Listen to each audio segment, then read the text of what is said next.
I like how she just gave up on trying to stop and just said, "Get out of the way!" Oh my goodness. I scared myself. Watch out, crazies!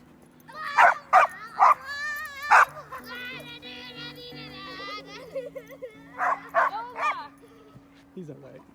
Hey, let's do a trade! Throw it upside down. Come on, let's do a trade. Hey, let me have another go without a kid in my way. Okay, move. Hey!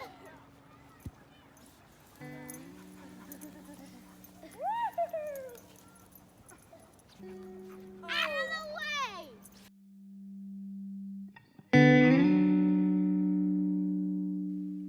I made a big mistake when I was doing this bracing.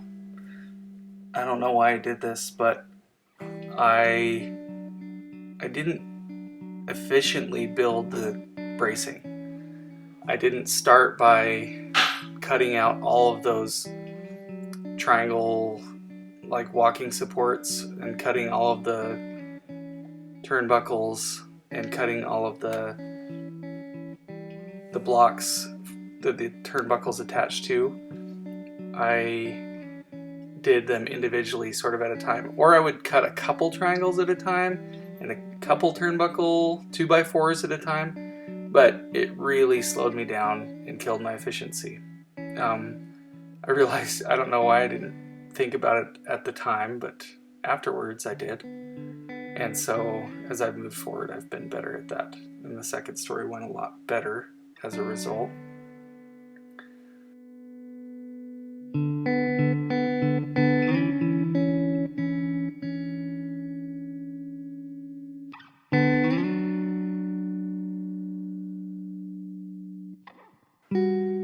I designed this ICF bracing because I really can't afford buying professional bracing. There's a few options out there, for example, the Zonts and Zuckles, and that's kind of a wood bracing. I didn't like it because your wall can only be as straight as your wood, and I can't find straight wood anywhere right now. So I wanted steel bracing on my ICF walls to get a straight wall. I also, you'll see later, that I did a sort of perimeter band at the top with steel to get it really extra straight, and I'm very happy with how straight the walls ended up. And I think I only could have gotten that if I used the steel. Not that there's anything wrong with people using Zonts and Zuckles. I think those people are always very happy with their result. It just didn't suit what we were looking for. And then you can rent from people their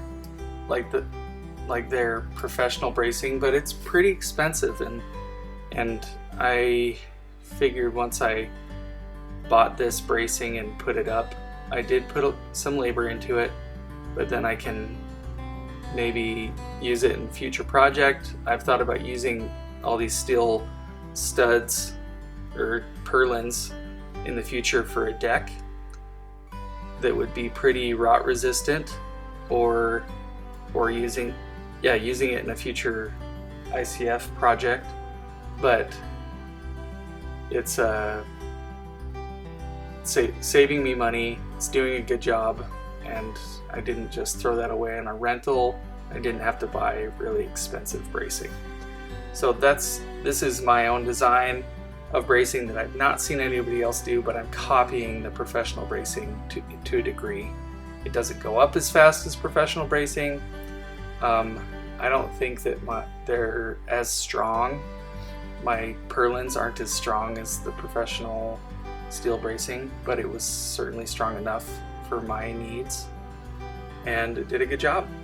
So I'm happy with it.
Do a quick video about the bracing that I made. I've not seen anybody else do this, so I just wanted to show it. So I bought these metal, they're steel, like kind of a C-channel. They call them purlins. And I wanted that C-channel because it has more strength this way. And what I've got is I've got holes that I drilled every 18 inches so that they would be inside each block. I'm only going up 7 layers on this one, so it's only up to here, but that top doesn't matter.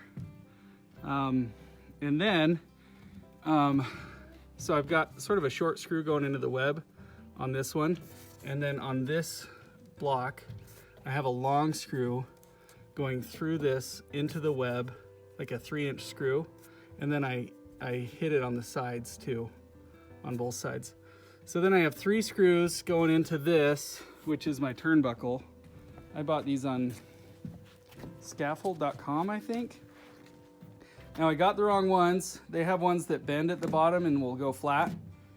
For when I was in the dirt, I just put a stake through that hole and they worked fine.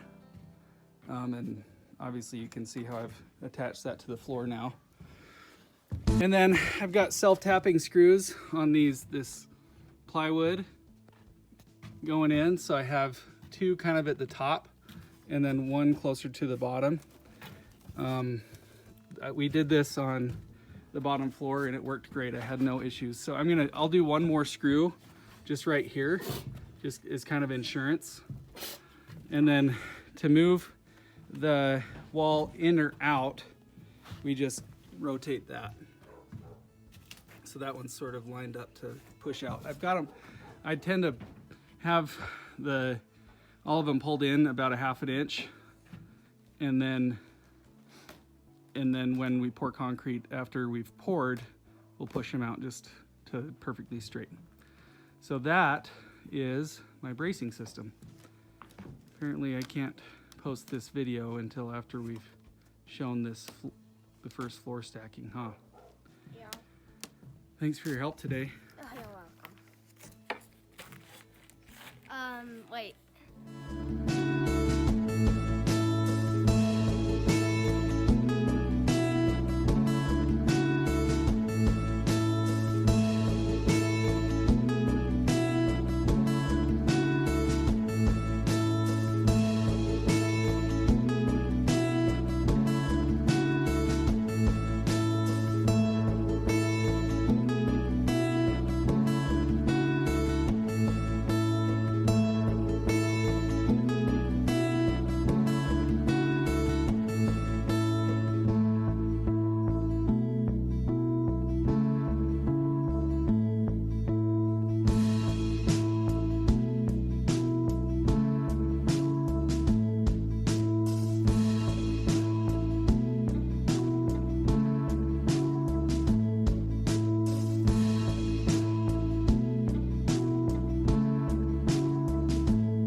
I was pretty nervous about this garage door opening.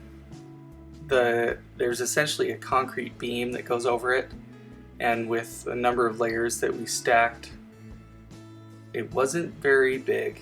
It didn't look very big for, what the concrete's doing, spanning and holding up, especially since I needed to pour concrete again on top of it for the second story later.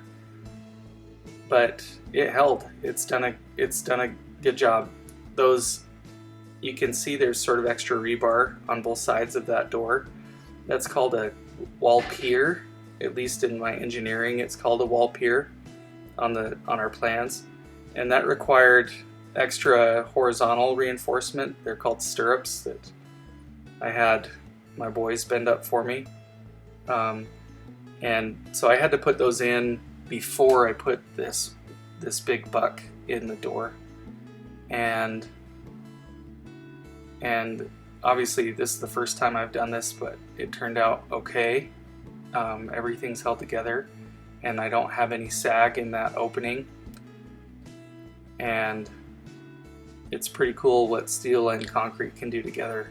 The spans it can hold and the loads it can carry, it's impressive. And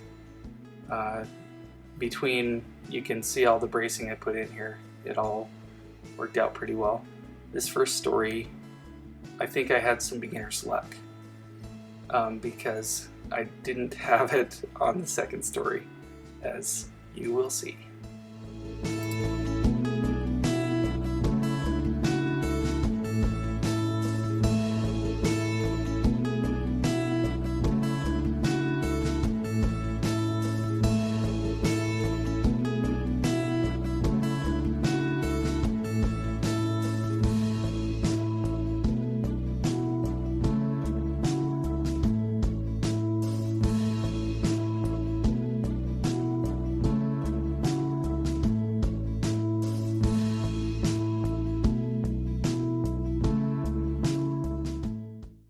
Blow snake. Yeah. He knew you touched him. Did you hear that, Dad? Yeah. Can you scare him towards the road? Can you get me a stick? I don't have. We're out in the middle of no sticks. Okay. I kind of want to let him bite me. Why would you do that?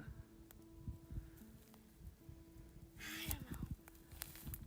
Can you scare him towards the road? Probably. Crap. Can you check in the back of your car? I don't have sticks. I just want to get a good look at that head. He eats rodents, so we don't want to kill him. Touch him again so he makes that noise. Oh, he's coming. Oh, he is coming. I'll back up. Touch him so he... Okay. Nope. Oh, he's hiding his Come on, head. touch him. Oh, he went 180. Grab the tail. Oh. Grab the tail. How would he curl up? I've watched enough Steve Irwin episodes to know what that means. Oh, is he curled up? Did you hear that? Yeah, I did. Oh, he's opening his mouth. Let's see if I can try to get him to bite this. Take the tip off. There you go.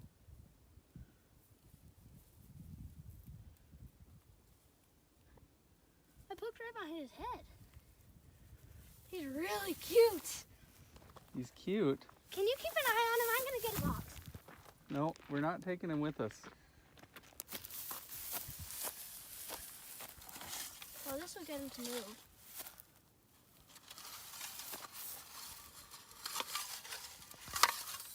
Oh, Don't hurt him. I'm not. I didn't even really touch him. That's a blow snake. Can you get him to come out here? Whoa! Oh, that was fast.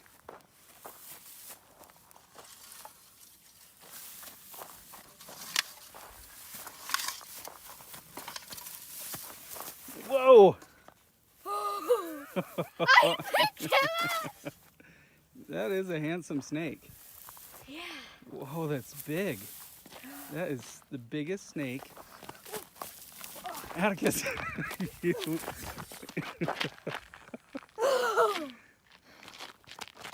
You are a handsome devil.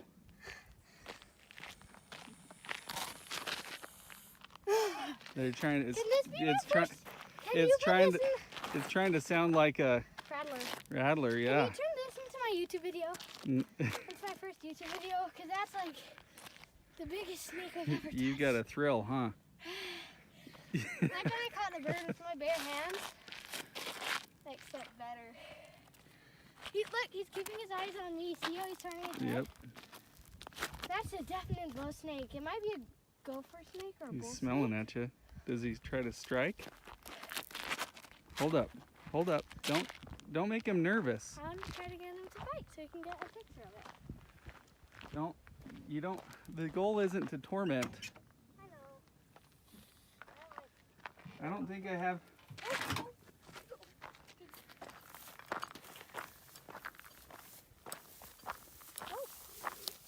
Atticus.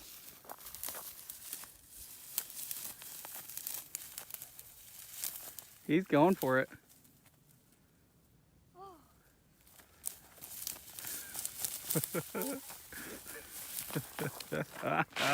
Come on, bring him out on the road.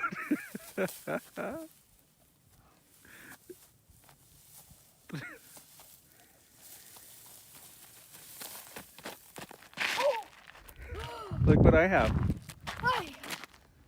If you hold the tail up, I don't think he can bite you. I know. Unless he goes for the loins.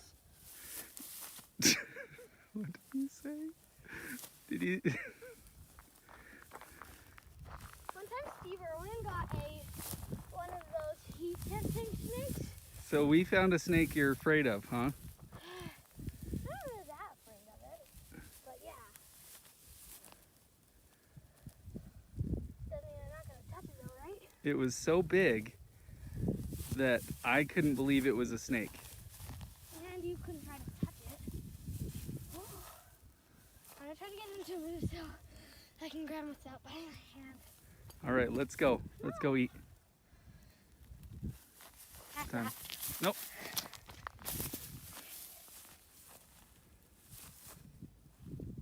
Is he curled up again? Yeah, he's making that hissing noise.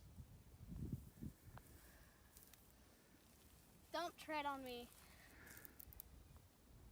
Did you hear that? Yep. Can you pass me the phone? I'm gonna take a... Here comes the car.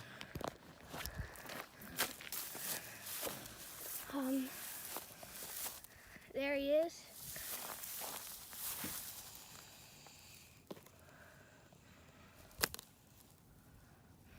Big. You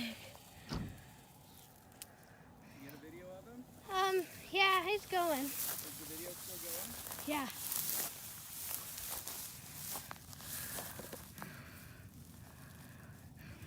Wow.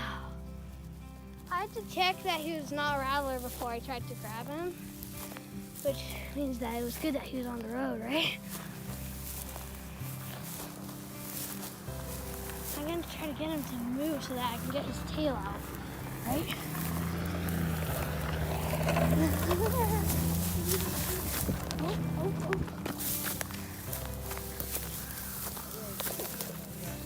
Okay. I'm gonna get him out one more time. Oh! He went for it, didn't he? Yeah. He couldn't reach you though. Look at him. He couldn't reach you. He's a real beauty. A real beauty. I'm Okay. gonna stick my hand right in his mouth just to see what happens. Your respect for the dead, right? He's not dead. I know. You mean Steve Irwin? Yeah. Look at that head, man.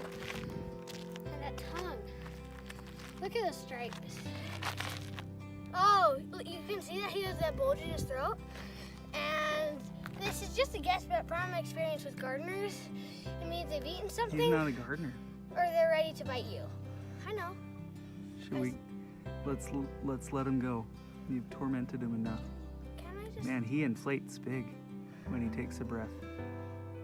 Are you sure we can't bring him home? Yes. We need him out here to eat the rodents out here. Okay, can I at least tie him up? Tie him up? Yes. No, so he that is we not can your see him pet. all the way back. He's not your pet. Okay. Okay, let's go. Did he poop on you? Get up. You can't be on your knees if you... You can see how he makes his head flat like a cobra. Also, venomous snakes would just look like that, so... Which is so cool! Okay, let's go.